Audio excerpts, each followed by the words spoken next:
What's up, y'all? Grab y'all pots, grab y'all pans. Let's get into this chicken stir fry that I had made, y'all. It also got some shrimp in it, too. This is my first YouTube video, okay? So bear with me. I hope y'all like it. This was good. I put some sauce on there. I'm going to teach y'all how to make this sauce, too. But, y'all, look at this. Like, just got to do a little quick run around of this. Like, look at this plate. But anyways, though, y'all, I hope y'all like what I'm about to make today. Don't forget to like, follow, subscribe, do all that, share, do whatever you got to do. Now, let's get into it. So you're going to go ahead and wash your shrimp, of course. And you see, this is a nice little decent shrimp that I had got from Pete's or whatever. It was decent size. These are the ones that I always usually get. But you see this little black vein right there? Yes, we need to get that out. We got to devein our own shrimp, okay? Don't get that little bag from Walmart. Don't be lazy. I'm trying to tell you the fresh shrimp is a good shrimp. So anyways, you're going to go ahead and wash your shrimp. I usually pull the tail off first and then, go ahead, split that middle down. Not too much, but you can just dig it out with your fingers if you got fingernails or whatever. And you just want to get all that out. And then I just rinse it off one last good time. Make sure it's good. You see the little vein is gone now. And boom, we got our shrimp ready, y'all. Make sure there ain't none at the top as well. There'll sometimes be a little black thing at the top. So anyways, do that for all your shrimp. Then we're going to go ahead and move on to the garlic. You want to cut the heads off of the garlic. And I honestly don't know how y'all cook. But if you don't know how to mince you some garlic, this is a video on showing you how to. Make sure you watch your fingers. I try not to use no super sharp knife, y'all. But yeah, you just go ahead. Like, the first thing you're going to do is chop up each, garlic bulb. And then you're going to just keep chopping it until you get to little fine, small pieces like this consistently. Then you're going to go ahead and throw that on the side, y'all. After you're done with that, I like to clean up everything. I know this might be, aesthetically pleasing. I don't know. But I love watching videos of people cleaning up. But anyway, so, yeah, you're going to bust out your onions. I do like to clean my onions because you just never know where it came from. But anyways, go ahead, cut your ends off to that. And then after that, just so it can lay flat just like this. I didn't cut too much onions or whatever. If you're an onion-y person, you can definitely cut you some more. But I did a little onion, then I went ahead and chopped down like this way. Definitely use the claw method, okay, to cut your onions. If you're a beginner, for sure, okay. But anyway, so y'all, I definitely had this onion down pack, okay?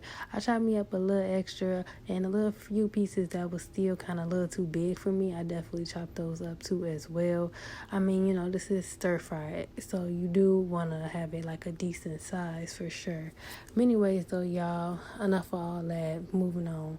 So go ahead, pack your onion back up. I used to put them in a nice little Ziploc bag, throw it in the fridge. Then I go ahead and I clean up. This is exactly why it takes me a long time to cook. I definitely just be cleaning up between everything. But then we're going to go ahead and move on to seasoning chicken with stuff that you see on the screen. Honestly, I'm going to leave a lot of this stuff in the description for y'all, so that way it's just easier for y'all to follow along or whatever, whichever one works better for y'all. Leave comments below on how y'all would like it, because I definitely want to hear it.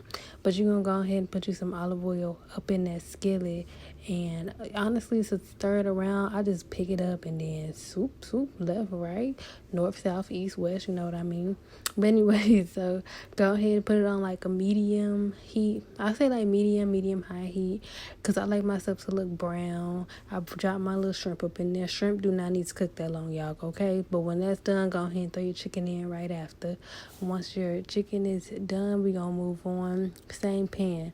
Get you some sesame oil. The toasted sesame oil is my favorite, but they do have regular if you want to do it. It is expensive though, y'all. Y'all can see, I'm going to use that bottle till it's all gone. Then we're going to drop the onion in. We're going to drop the garlic in that we just chopped up. We're going to let that cook. Drop you in some ginger paste. This is organic ginger paste. You can get every type of ginger paste you want, but I like the organic feels. I'm going to let that cook for a bit before you put these peas and carrots in there first, okay? Just so it can become a little flavorful, okay? And then you're going to drop the frozen peas and the carrots in, y'all. Making this was so much fun, but also it was just so much freaking work. It's just so much chopping. I mean, you will see when you get down and make it yourself, okay? But anyways, I put me a nice generous amount of these peas up in this pan because I like to have a lot of vegetables, honestly. But whatever your preference is, like, you do want to make sure that you're paying attention to how many people you serving, because this was only me and for like one other person, so 2 people serving. But you're gonna go ahead, stir it up really really good, and make sure that you're getting all that stuff.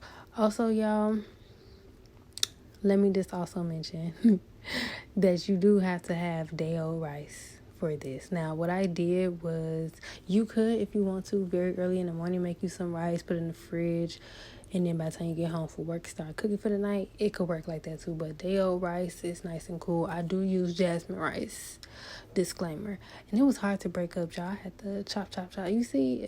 And then I broke my little ring light stand part, so I'm holding the ring light while doing this was just difficult. Okay, wait till I get me a nice another ring light that can hold up itself.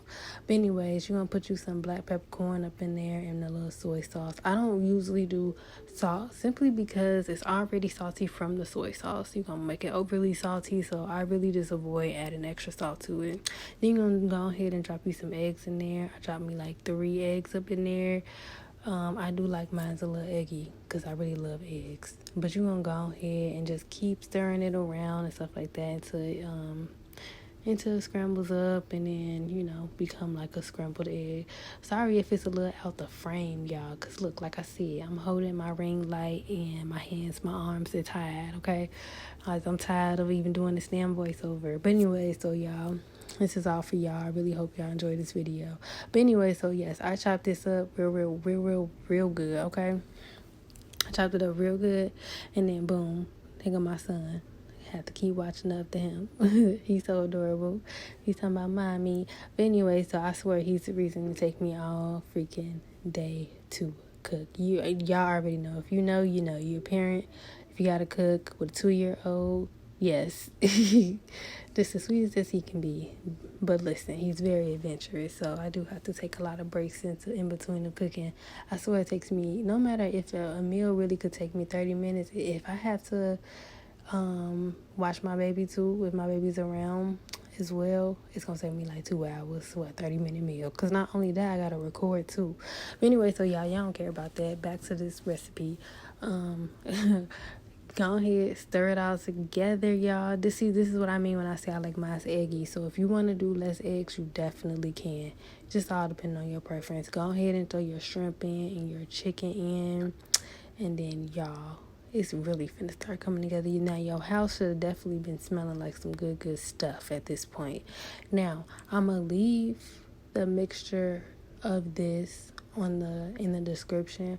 I was going to do it on the screen, but I really want to see how you guys like it. If you like it on the screen or if you like it in the description. That way you could just, screenshot it and go about your day when you go in the grocery store looking for all the stuff that you're gonna need for this, because I'm sure there's definitely some stuff like that y'all might not have, like the oyster sauce. I know everybody ain't got that in their house, but anyways, I use the last of my toasted sesame oil. Don't talk no mess about me, because as I'm recording this, as I'm doing this voiceover, I definitely have gotten a new bottle. But that stuff expensive, y'all see it's like $6.99, or maybe it's just because I went to Pete's. Everything expensive there. But you're gonna go ahead, get you some garlic, and then you're gonna go ahead and get you some ginger. That's about like 2.5 garlic cloves. Yeah, 2.5 garlic cloves. Then you're gonna go ahead and make sure all that sauce that you just made and stirred up is in the pan. I like to cook it and let it bubble and it get thick, y'all. So then this is the final results without the sauce. You really don't need the sauce if you don't want to, but if you a saucy person like me, then boom, put that sauce on there, give it an extra little kick. Man, when I tell you, this is also another reason why you don't want to do no salt, because there's soy sauce in that sauce as well. So it'll be overly salty if you salt it. So please don't salt your rice. Don't salt anything extra. Follow this exactly to the T's, because don't be mad at me. You talking about it's salty, okay? But anyway, so don't forget to like and follow me for more. Bye, y'all.